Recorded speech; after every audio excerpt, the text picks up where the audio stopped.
July 7th, 2026. Well, I hope everybody enjoyed the Independence Day weekend. I guess it was a little bit extra long weekend there, and I guess I think had a lot of fireworks and celebrations and things of that sort going on, and so I hope everybody had a good time with it all. It's the 250th anniversary of the country, and they do a big thing, every 50 years, they do that. And I guess this is my second one and probably my last, unfortunately. I doubt I'll making it 2076 looks a little bit on the optimistic side, I suspect. But anyhow, and one of the things I would point out is I think that President Trump during this thing made two of the best speeches he's made in a long time. I thought they were very good, and I hope that this is a new trend here between now and the election day, that he sticks to a script, cuts the comedy stuff out of him, serious, and makes good speeches like this. He's got to get away from this don't act presidential and start acting presidential, because those were really spot on speeches. And it's unfortunate the second one got delayed into the wee hours because of although it probably helped a little bit in the West Coast maybe, but because of the storm that they had. But I think it was both were very good speeches the day before at Mount Rushmore as well. So anyway, I just thought I'd mention that, and I'm very hopeful. I'm still looking at the overall political ratings, and all the polls I saw were all taken before the weekend, so we'll see if anything positive came out of it. I'm still stunned at how the Rasmussen poll is giving results, because usually it comes in a little bit better than your normal mainstream polls out there, and other polls that I consider mainstream but not biased, like say Economist YouGov, don't look quite as bad as it does. So I'm not sure what's going on with all that. The Democrats take the thing over or something? I don't know. At any rate, that's we're hoping for a little bit better results as time goes on here. So I have a bunch of things to get into, and there's some of them are more important than others. I think the first thing that's kind of politically developing thing that just come is that this lady has come forward against Graham Platner in Maine and accused him of raping her 5 years ago, as I understand it. And apparently this is breaking his Democrat support. And the latest statement he made is sort of like is trying to figure out what his options are now. All I can say is I hope he hangs in there. I really do. That would be really great, because I'd love to have Susan Collins running against him now that we have this out there. But the thing you have to realize is that the Democrats have probably the best opposition research effort that exists, and that's one thing they're good at. And since they decided the guy was a loser, the guy behind the people in the room behind the thing, not the people that you see the most, I think decided that he needs to go. And so they did enough research to get this out there. I doubt she's a Republican plant or anything of that sort, because if there's Republican, I'd say hold off to after July the 13th, because then they can't replace him with anybody if he drops out, and then they'd be stuck with him.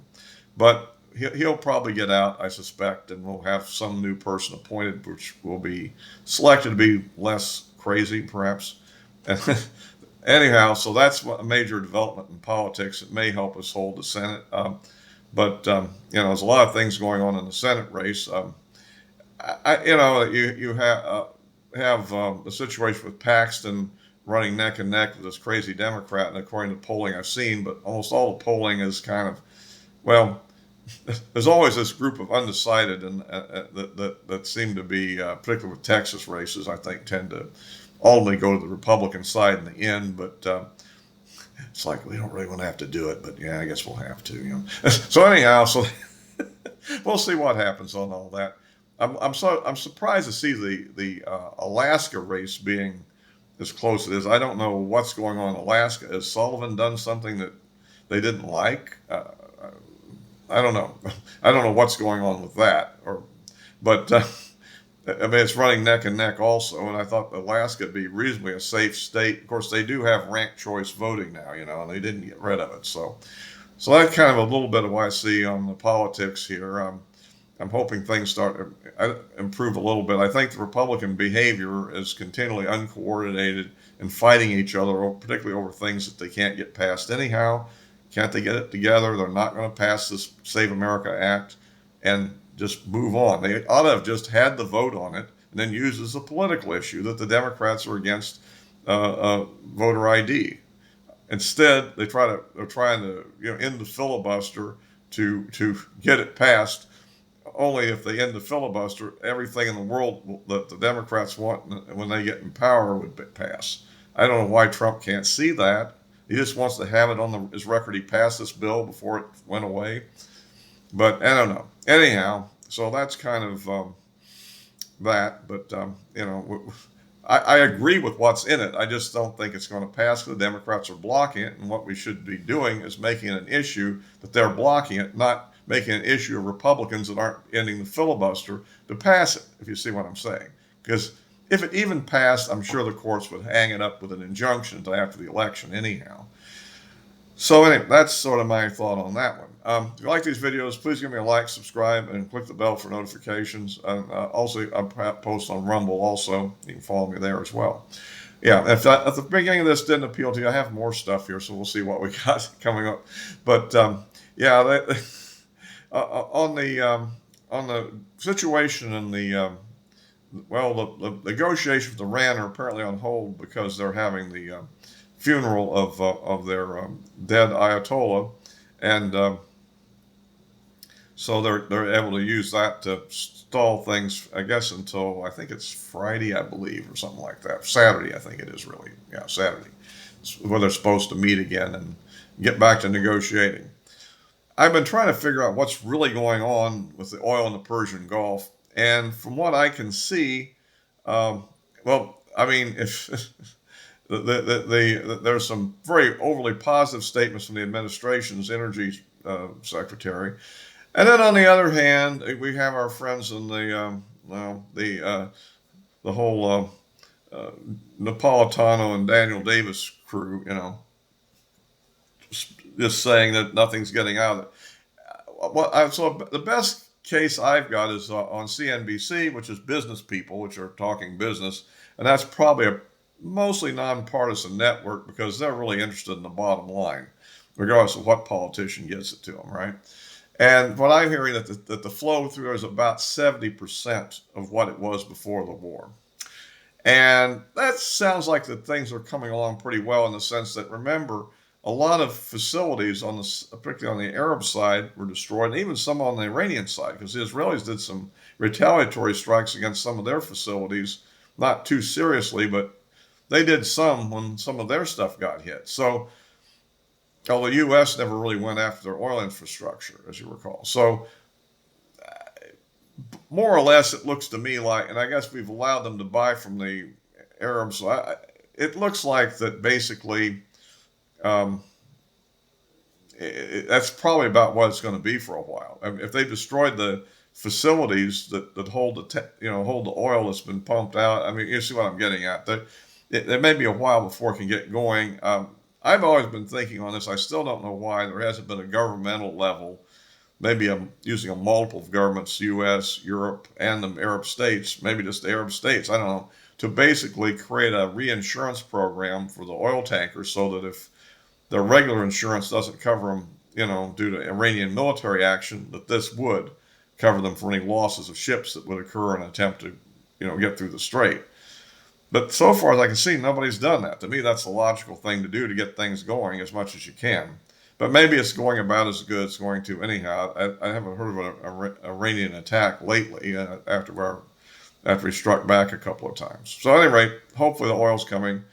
At any rate, the prices are down. I mean, depending on where you're located, I saw prices that are down maybe about $1 where I live from where it was at the peak. So for regular. So anyway, that's what I've got on that.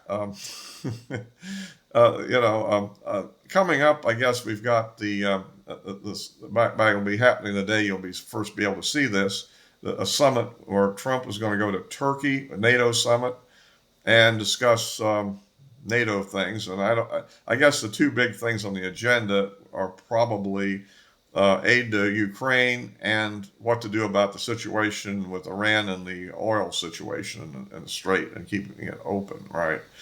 So that would be the two things, and maybe Trump is now happy that the Europeans are actually investing more in defense and buying a lot of our good defense products. So, at any rate, so anyhow, we'll see what happens there. We don't know if there's going to be a big commitment to Ukraine that's going to be made. I mean, obviously the Europeans will, I assume. Will the U.S. come up with anything more? I think the House come up with a bill with about $8 billion, and the Senate hadn't passed it yet. Although I know they might anyhow. That I don't know whether Trump's going to try to up that number or what he's going to do. One of the problems we have is it's beyond money. It's how quickly you can actually make the weapons.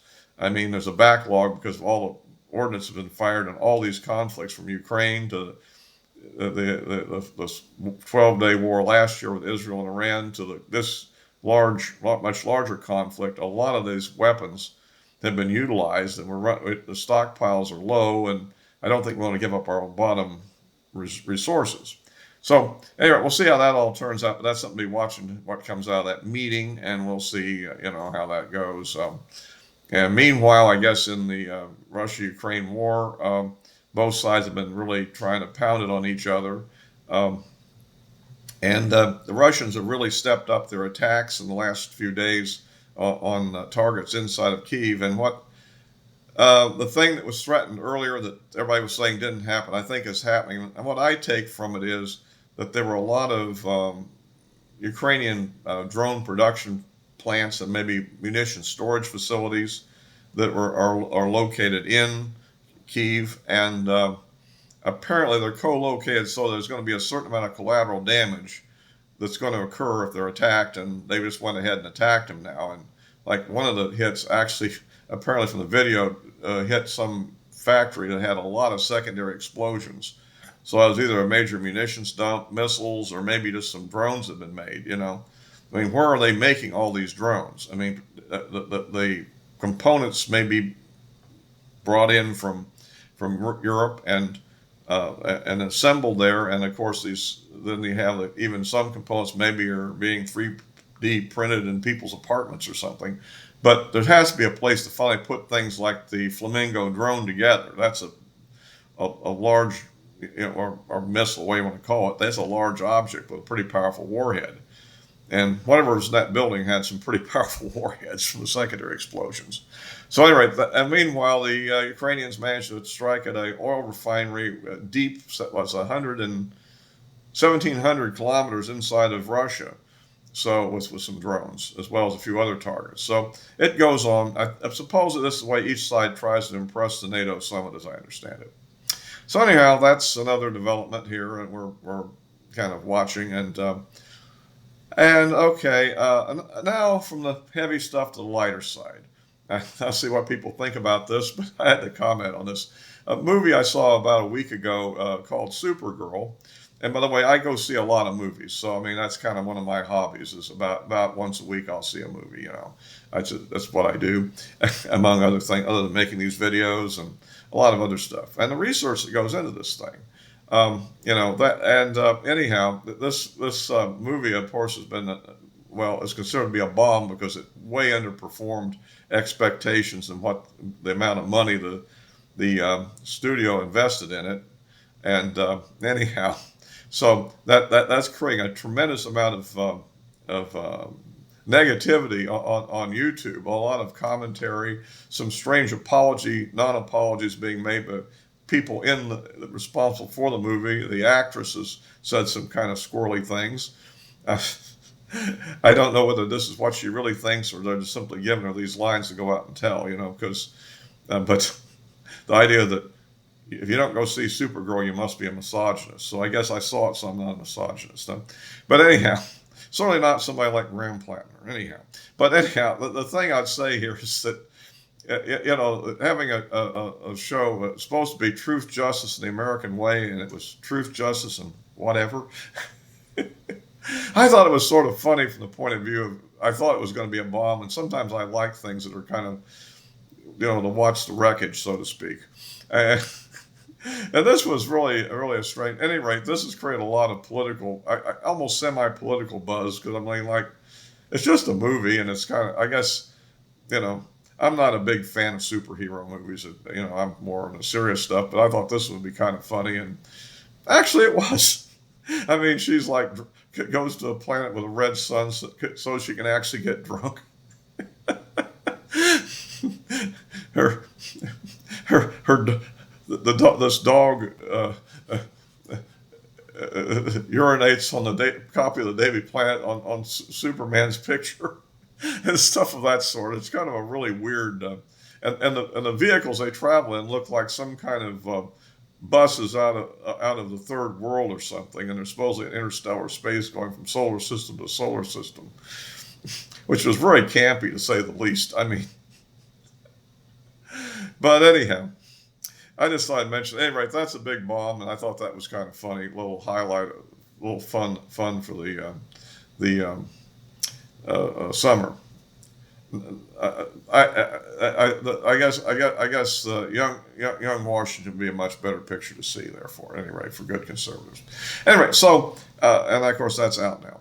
So anyhow, I'll be wrapping this one up for now. And as always, I post this on YouTube and Rumble, and the addresses of my social media accounts are in the description below. So all for now. Until next time.